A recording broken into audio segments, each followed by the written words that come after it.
Assalamualaikum warahmatullahi wabarakatuh.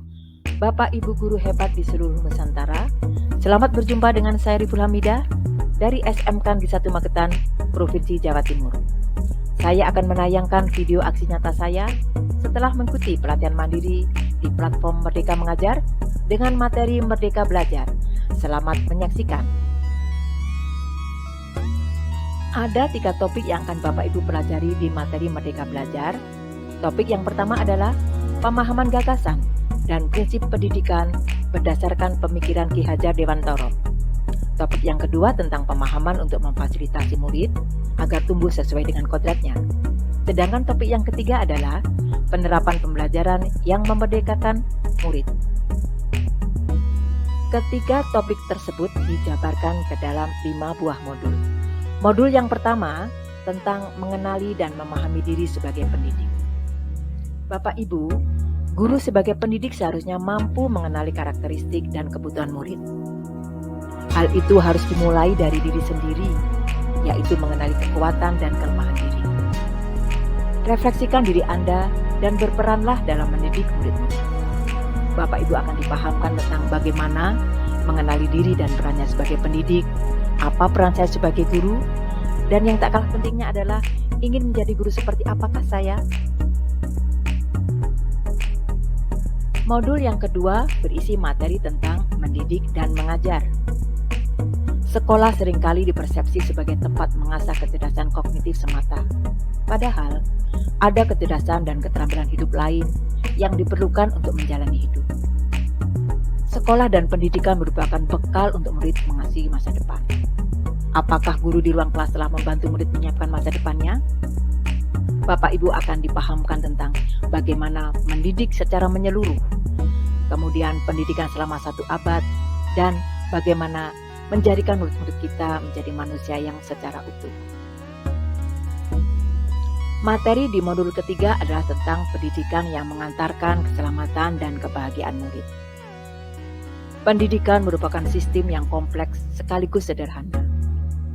Guru hendaknya menerapkan prinsip dan praktik pembelajaran yang mandiri dan kontekstual, berdasarkan pengalaman dan pengamatan di sekitar, serta bagaimana orang tua dan masyarakat bisa terlibat dalam prosesnya.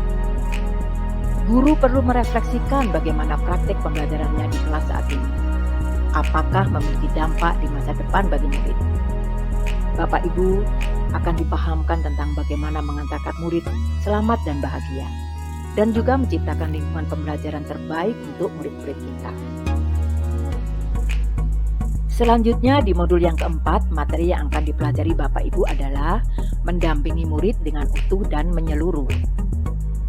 Tidak ada individu yang sama dan zaman selalu bergerak dinamis. Setiap murid pun memiliki keunikan masing-masing.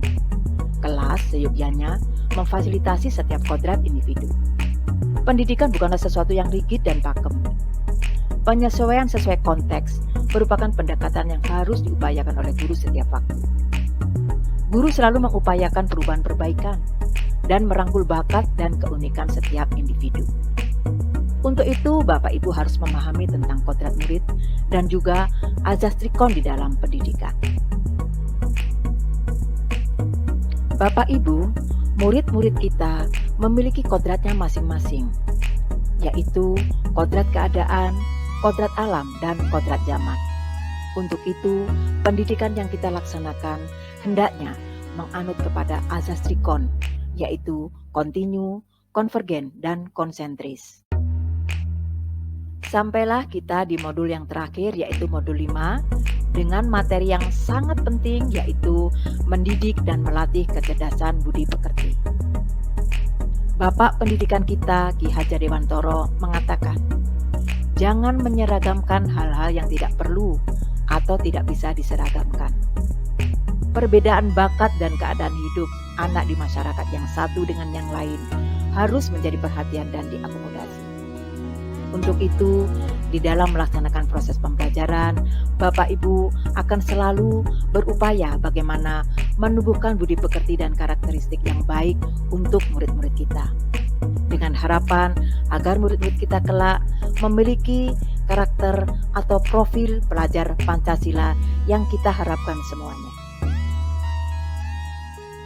Nah, Bapak Ibu, setelah mengikuti tayangan video aksi nyata tadi, di akhir saya mohon kepada Bapak Ibu untuk melakukan refleksi dengan menuliskan komentar di channel YouTube berikut ini. Yang pertama adalah, dari paparan yang disampaikan, sebelumnya saya pikir, ternyata. Yang kedua adalah, langkah kecil yang akan saya lakukan setelah ini adalah. Terima kasih Bapak Ibu yang telah berkenan mengisi komentarnya. Belajar adalah bagian dari hidup itu sendiri, bukan untuk mempersiapkan masa depan. Karena belajar adalah proses yang membantu manusia menjadi berkembang dan memanusiakan manusia. Demikian Bapak Ibu tayangan video aksi nyata saya. Semoga menginspirasi Bapak Ibu untuk bersemangat mengikuti pelatihan mandiri di platform Merdeka Mengajar. Sampai jumpa. Assalamualaikum warahmatullahi wabarakatuh.